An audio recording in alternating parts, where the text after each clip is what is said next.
Thanks for the invitation. So I will start by reminding us some basics from the contact geometry. So let me define the contact manifold. So we have a contact manifold is a pair of odd-dimensional smooth manifold together with the contact structure. And the contact structure is a maximally non-integrable hyperplane field. C, and locally this field is given by a kernel of one form, and this non-integrability condition can be written as this. So alpha multiplied by the alpha to the n is non-zero, and this form is called the contact form, and if it's globally defined, then we call this contact structure coorientable. And I will mainly work with such contact manifolds or contact structures. So few examples of contact manifolds. The first one is the standard example. It's R2n plus 1 with the contact form given by dz minus some yi dxi. They're all contact manifolds locally look like this. Another important example is a jet1 bundle. So we have any smooth manifold, and if we consider its first jet, we can put the contact form as a sum of a tautological one form on a cotangent bundle and a dz on the r coordinate. And those two are non-compact examples. We can consider one compact example. It's a unit cotangent bundle where we can just restrict the Liouville form to the unit cotangent bundle. So if we have a smooth map between diffeomorphism between two contact manifolds, it will be called contactomorphism if it preserves the contact form. If it happens that these two contact manifolds are moreover cooriented, then we can write this in terms of, so this diffeomorphism doesn't have to preserve the contact form, but it preserves the contact form up to a conformal factor. That's a positive function, and this will be important for our implications, and it will make some problems later on. And also I want to introduce the Reb vector field. That's the vector field given by these two equations. So this is just a normalization, and this is that this vector field belongs to the kernel of d alpha. And this Reb vector field will generate Reb flow, which will be a flow of contactomorphisms. And these contactomorphisms will preserve the contact form. Okay, so let me introduce now isotropic submanifolds. So if we have a contact manifold, submanifold L will be called isotropic if for each point on L, tangent space of L is inside the contact hyperplane. So we also have one special case. So if we have isotropic submanifold, the dimension is at most n. So if the dimension is maximal, it will be called Legendrian. Otherwise, if dimension is strictly less than n, it will be called subcritical isotropic. And also, let me define one specific curve inside the contact manifold. So if we have a curve inside the contact manifold, it will be called transverse if it's transverse to the contact structure. Okay, so let me continue. Now I want to define a contact homeomorphism, which will be the main object I'm interested in. So if we start with the homeomorphism, and we call it contact if we can find a sequence of contactomorphisms which C0 converges to this homeomorphism phi. So basically it's a C0 closure of group of contact diffeomorphisms inside the group of homeomorphisms. And I want to make a remark. So if manifold M is coorientable and the contact structure is given by kernel of some one form, then this sequence, approximating sequence of contactomorphisms, will give a sequence of conformal factors. And this sequence and the C0 convergence of sequence of contactomorphisms will not imply the uniform convergence of sequence of conformal factors. This will imply basic, but if this happens, then we call this homeomorphism a topological automorphism of Xi. So we have this is like a stronger than contact homeomorphism. Okay.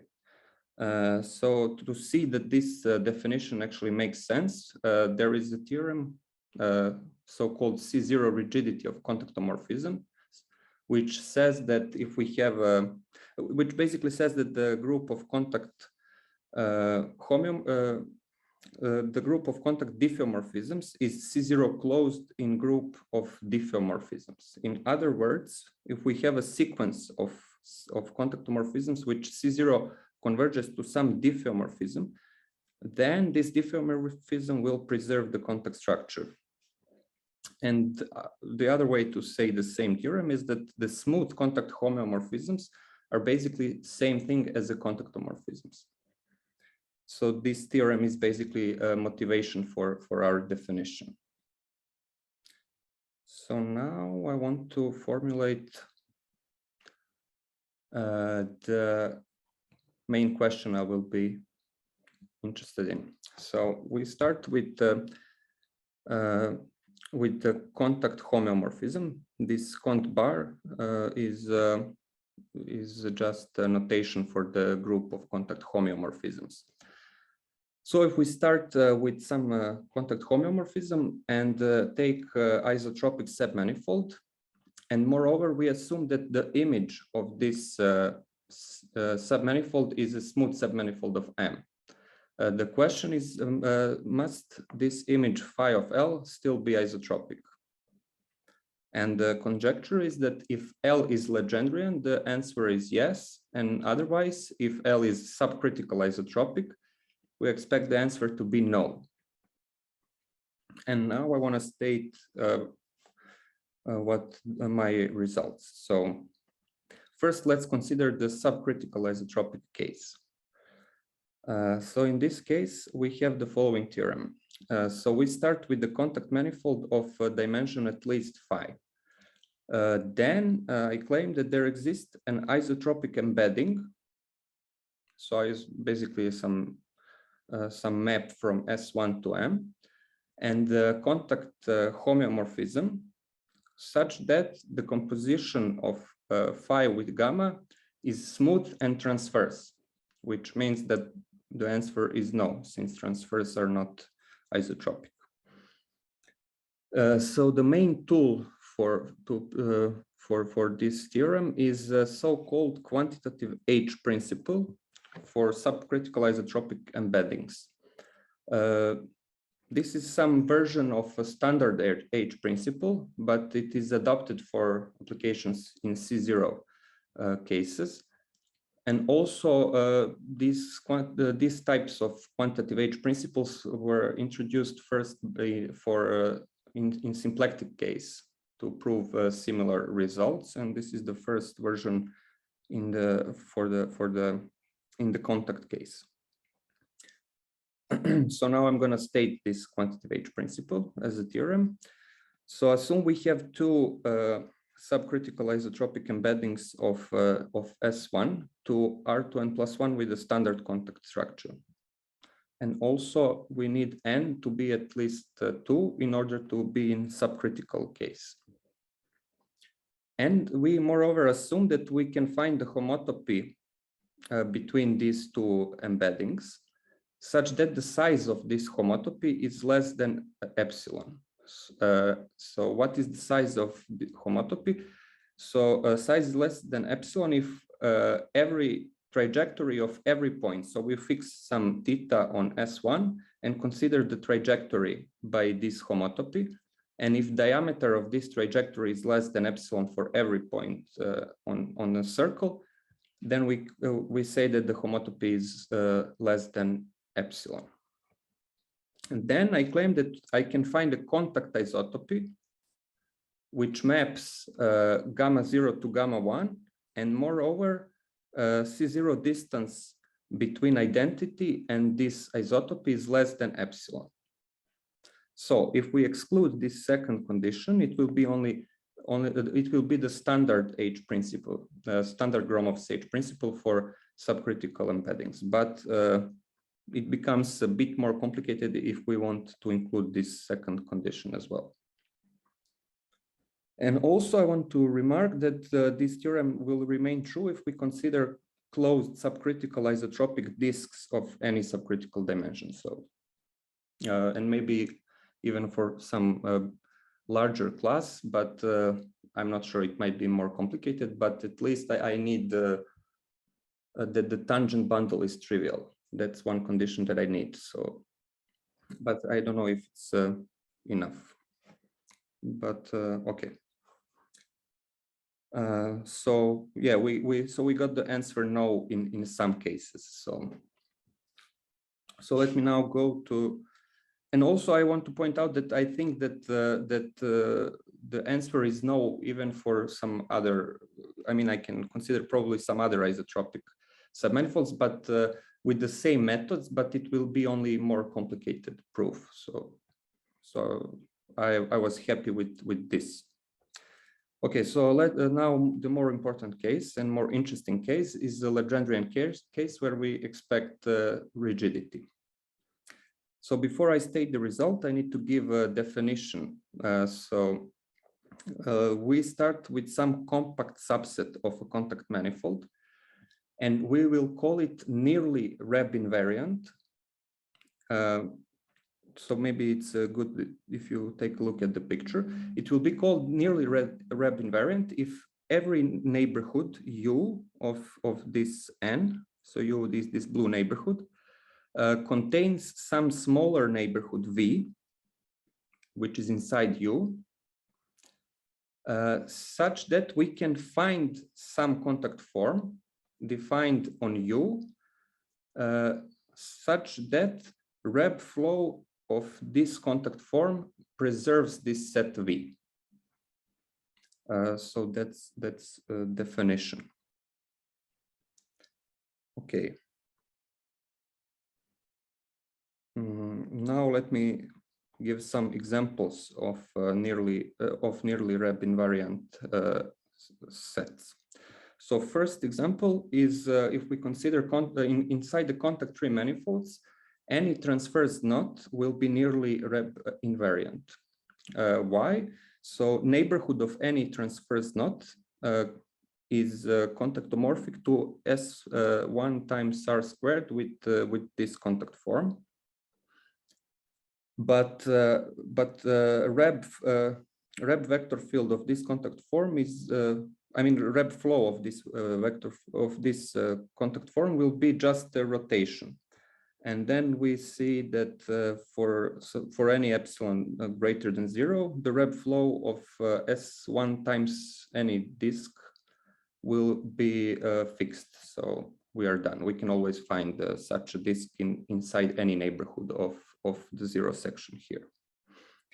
So another example, higher dimensional example, is if we take a transverse knot in the contact tree manifold and consider any exact symplectic manifold, then we can consider the product of this transverse knot and any submanifold of dimension n-1, and it will be nearly Reb invariant inside the product m times n with the contact form given like this. And it's clear because this Reb flow on this product will be fixed on n, and it will just be the same. I mean, it will just rotate around t on M. So it's easy to see knowing the first example. So why are these nearly Reb invariant sets important? It's because of this theorem. So if we start with the closed Legendrian submanifold and take any contact homeomorphism, then the image will not be nearly Reb invariant. So that's the result. There's basically some type of rigidity. However, in dimension 3, we have more.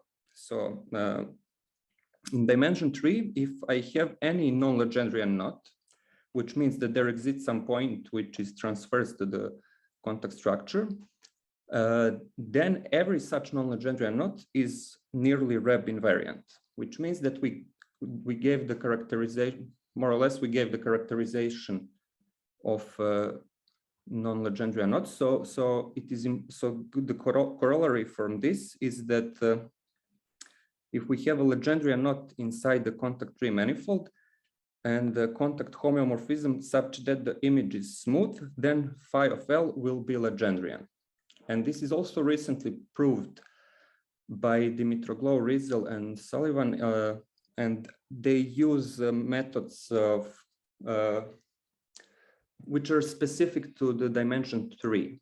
However, here we use some methods which have a potential to be generalized to higher dimensions.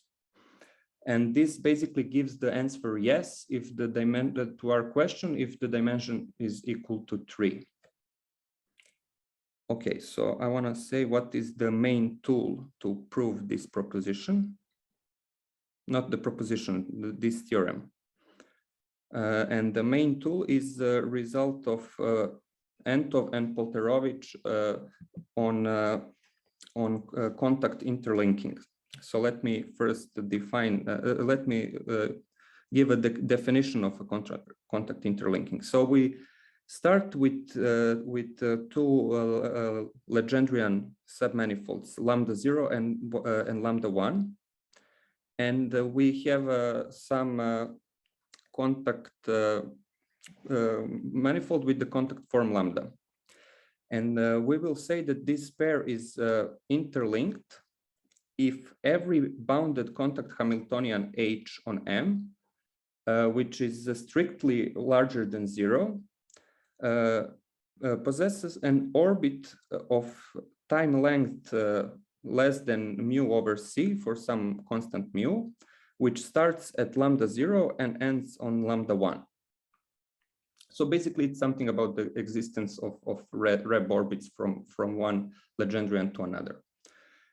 And the theorem, I mean, this is only a part of the theorem which I'm using for my proof, is if we take a closed manifold and consider its first jet with the standard contact form, and consider any positive function on Q, then pair of manifolds lambda 0 and lambda 1 will be interlinked where lambda 0 is the 0 section of first jet, and lambda 1 is just the graph of one jet of the first jet of psi.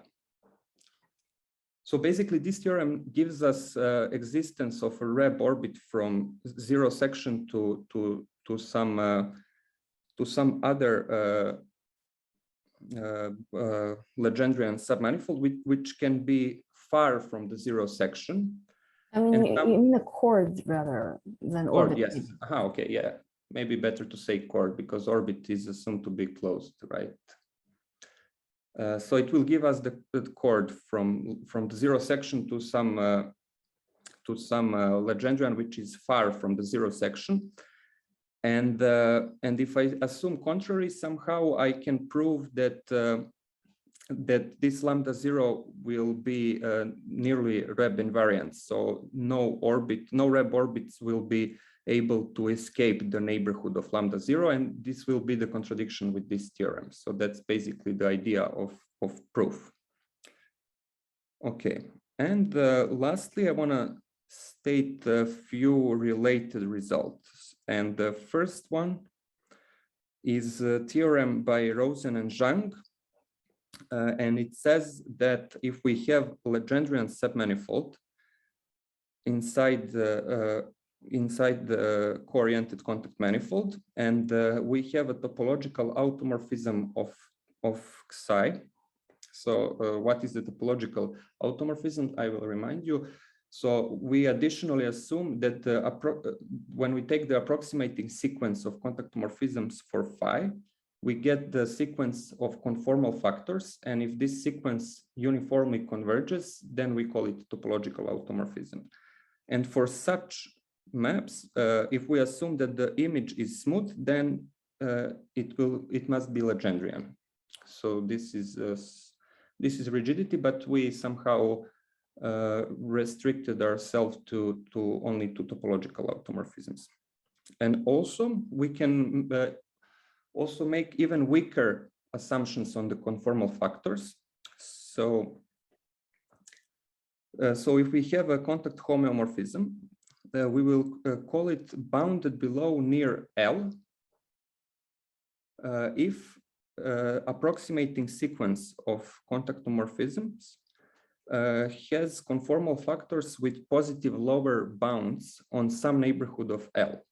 So this is a weaker condition than topological automorphisms. And Asher also managed to prove the rigidity for such contact homeomorphisms, and he proved that if we have Legendrian and contact homeomorphism which is bounded below near L, then if the image is smooth, it must be Legendrian. And yes, so these are some types of rigidity where we impose some conditions on conformal factors. And other than that, I have some, I mean, I proved something without any assumptions on conformal factors. And I may I ask a question? Yeah, sure. Is this topological automorphism the same as just a contact map that lifts to a symplectic map? In the sense of C0 symplectic. Yes, exactly. Yes. That's the point. We can lift it to a simple yes, exactly. It will then the sequence will converge. So is the Rosenzang theorem that you mentioned a consequence of the Lodenbach-Sikorav theorem? Yes, that's exactly the truth. Also, Asher used some similar ideas. He passed also to a symplectization. So both of these theorems somehow go to a symplectization and then work there. Okay, thank you. Sorry. Okay, and basically that's it. That's all what I prepared. So thank you. Thank you very much.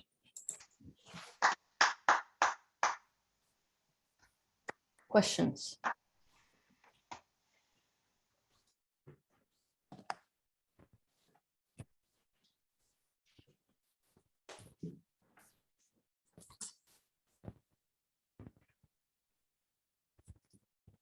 So maybe I have a question about a comment you made earlier in the talk that's about the quantitative edge principle. You said that it's true in greater generality. Do you mean it's conjecturally true? Is it written in more generality? Like, what's the status there?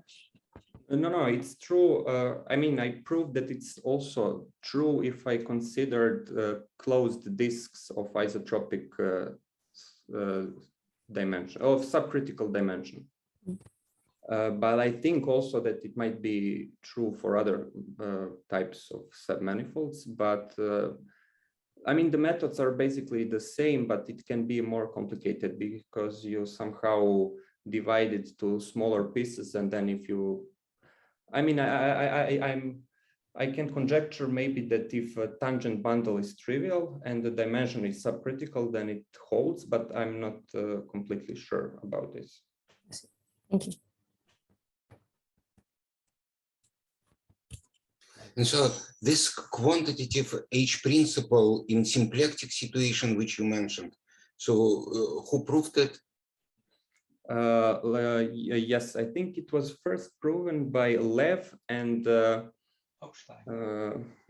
else did this with him? I think it was Opstein. Yes, Opstein and Lev. Yes, Opstein and Lev, and they proved it for symplectic disks. For symplectic 2 disks, that was the first version. But then there is also a version for curves in symplectic manifolds, but then you need to have additional assumptions on the actions of the curve. So when you have the isotopy, you want that the action of each curve is the same, the constant action, if you have exact symplectic manifold. And and also they recently proved that it is true also for isotropic. Yeah, I think also for isotropic case but I don't know, maybe only dimension. There are also some results about quantitative H principle for isotropic submanifolds in symplectic manifolds, but I'm not sure about the dimension. And thank you. And I also have a question. So can you maybe use your approach kind of another way around to conclude something about conformal factor? So you mentioned that Rosen, Zhang, and Asher, so they used conformal factor to establish kind of that the limit is, the image is Legendrian, right? And so, okay, so you can do this around. Can you say something about the conformal factors? I never thought about this, but I don't think that the conformal factor necessarily have to converge. But maybe, yeah, maybe this is true. Maybe for some contact form, I will have conformal factors which converge. That, or at least partially converge. I mean, yes, something like this. Yes, but I definitely need to change the contact form. It's not true for any contact form. I see. Thank you. Thank you. I think conformal factor is very mysterious object still, and yeah, it is. Any information would be interesting. Yeah, but this will give. I mean, if I can change somehow, okay, I see.